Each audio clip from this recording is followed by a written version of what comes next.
Hello, today I am discussing about the motion of the lift. Suppose there is a lift.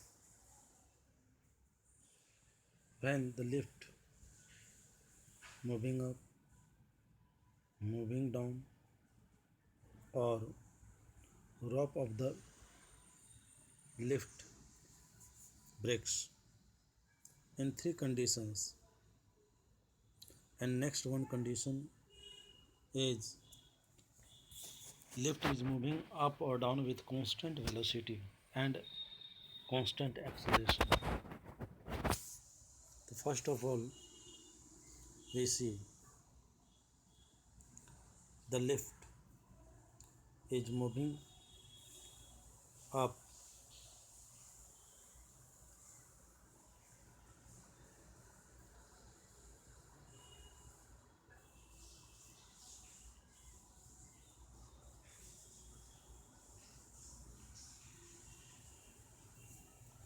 with constant acceleration. Here direction should be in upward direction. We consider this.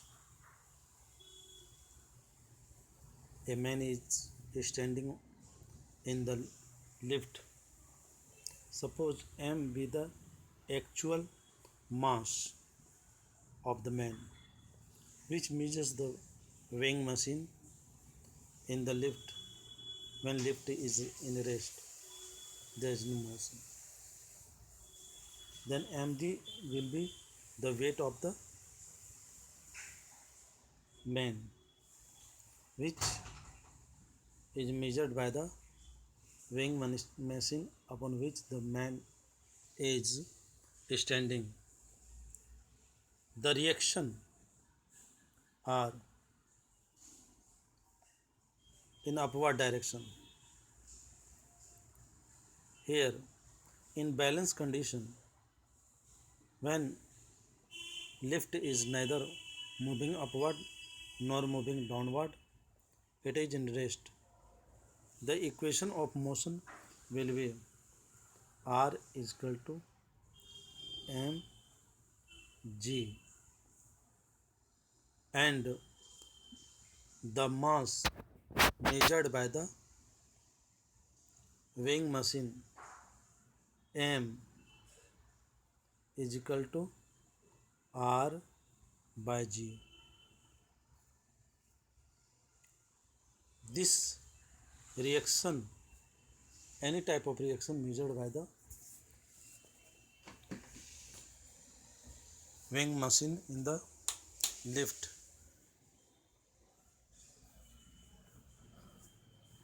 हम इसे हिंदी में ऐसे समझेंगे कि एक आदमी lift के अंदर है जो कि भार या द्रव्यमान को मापने वाली मशीन पर खड़ा हुआ है लिफ्ट के अंदर, और लिफ्ट की गति न तो ऊपर है न तो नीचे है बल्कि विराम में है।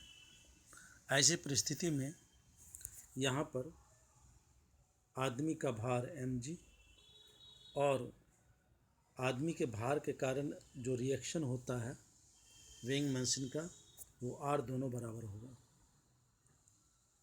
और इस प्रकार से जो भार मापने वाली या द्रव्यमान मापने वाली मशीन लिफ्ट के अंदर होती है, वह m रिएक्शन बटा g ग्रेविटेशनल एक्सेलरेशन, ये रिएक्शन और ग्रेविटेशनल एक्सेलरेशन के रेशियो को द्रव्यमान के रूप में नापता है। अब हम ऐसा करते हैं कि ये एरो का साइन गलत दिखाया गया, ये अपवर्ड डायरेक्शन में होगा। जब लिफ्ट ऊपर की ओर ए त्वरण से मूव कर रही होती है, तो ऐसी परिस्थिति में स्वाभाविक है ऊपर में जब मूव कर रही होती है तो जो रिएक्शन है वह mg से बड़ा होगा, भार से बड़ा होगा। ओके, अब इस तरह से हम एक समीकरण तैयार करेंगे तो क्या होगा, आर माइनस एम जी, और यह कितने के बराबर होगा वास्तव में, वह एम ए के बराबर होगा।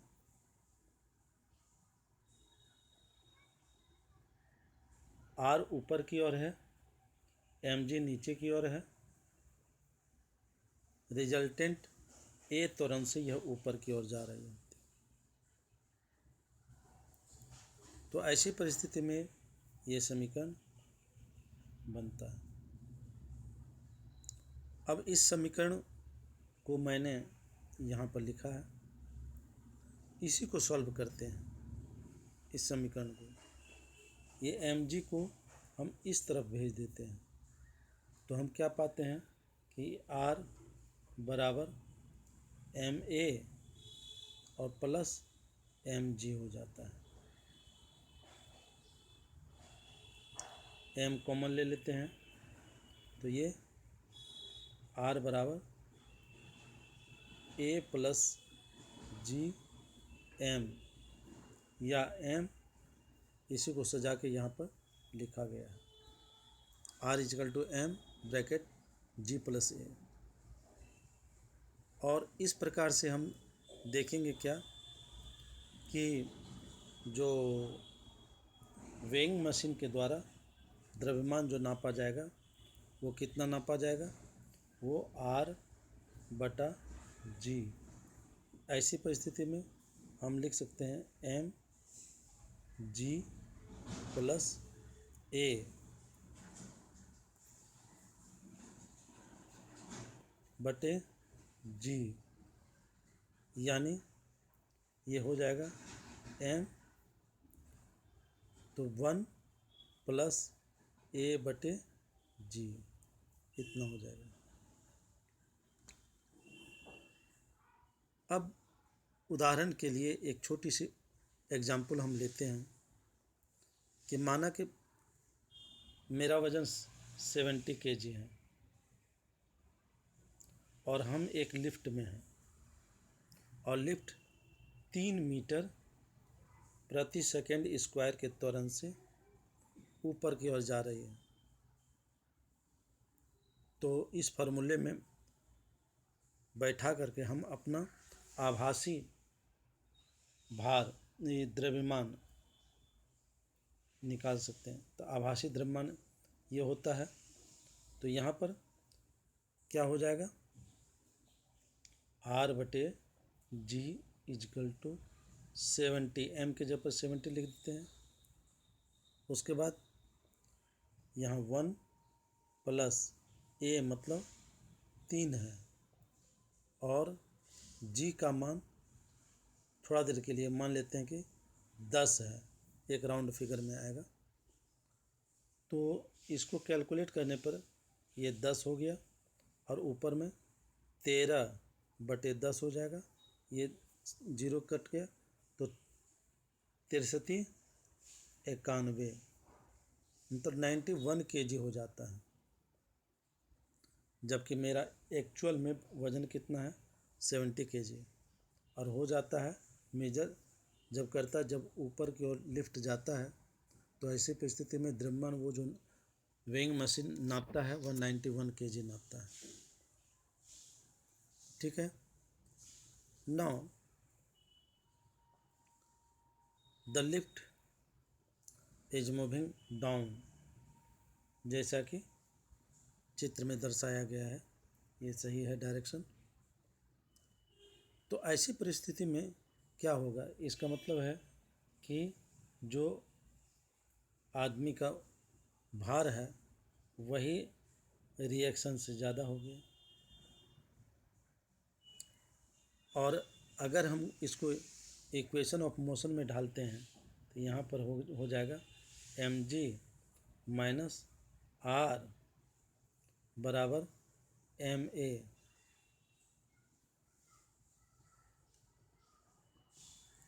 तब जो कि यहाँ पर हमने लिखा, तब आर को निकालते हैं, तो आर को निकालते हैं तो ये कितना हो जाएगा, आर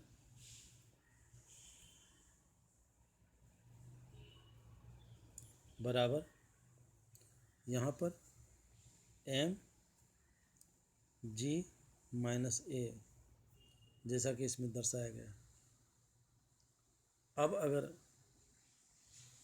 फिर वही लेकर चलते हैं कि 70 kg का है और ए त्वरण से नीचे की ओर जा रही होती है, तो रिएक्शन कितना हो जाएगा यहाँ पर? तो 70, इसको 10 ले लेते हैं, इसको 3 ले लेते हैं, तो ये हो गया 70 गुना, ये कितना हो जाएगा?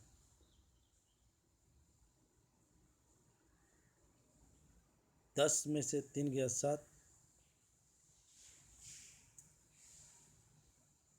तो 490 ये रिएक्शन हो जाएगा। और रिएक्शन मेजर कितना करेगा? तो रिएक्शन बटे जी मतलब 10, यानी 49 kg। हाँ 70 kg का, लेकिन इस परिस्थिति में 49 kg ही वह अनुभव करेगा। ठीक है, लेकिन यही जब अचर चाल से ऊपर की ओर जाए, अचर चाल से नीचे की ओर जाए या स्थिर रहे, वैसी परिस्थिति में वो सेम रहेगा, मान नहीं बदलेगा। हम लोगों ने देखा कि जब ऊपर जाता है तो 70 kg का आदमी का रीडिंग 91 kg होता है जब 3 मीटर प्रति सेकेंड स्क्वायर के त्वरण से ऊपर जाता है। जब 3 मीटर प्रति सेकेंड स्क्वायर के त्वरण से नीचे जाता है तो 70 kg के आदमी का वजन 49 kg नापता है।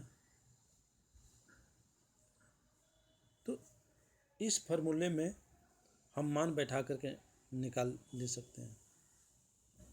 अब चले आते हैं, ये कल्पना करें कि लिफ्ट की रस्सी टूट जाए, खुदा ने खास्ता ये ऐसा घटना किसी के साथ घटे,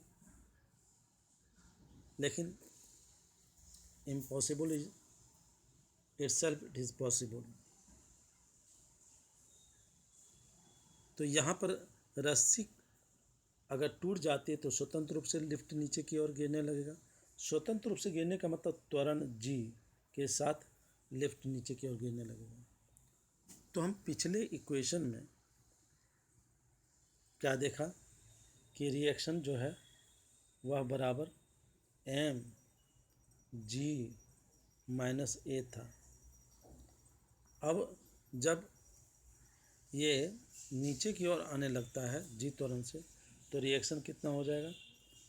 एम जी माइनस जी, यानी रिएक्शन जो है वह 0 हो जाता है।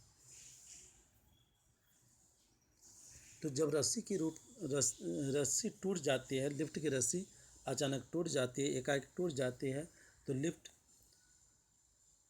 में आदमी का जो रिएक्शन होता है, वेइंग मशीन जो रीड करता है, क्योंकि रिएक्शन ही नहीं है तो वेइंग मशीन क्या रीड करेगा? यानी उसका वजन 0 बतलाएगा, चाहे वो कितनों केजी का आदमी, यानी वेट उसका लेस हो गया है ना। और ये सिद्धांत वेटलेसनेस हो गया, तो यहाँ पर वेटलेसनेस का अनुभव करेगा। तो हम लोगों ने इस प्रकार से देखा कि वेटलेसनेस क्या है। तो चलिए हम लोग अब यहीं तक समाप्त करते हैं।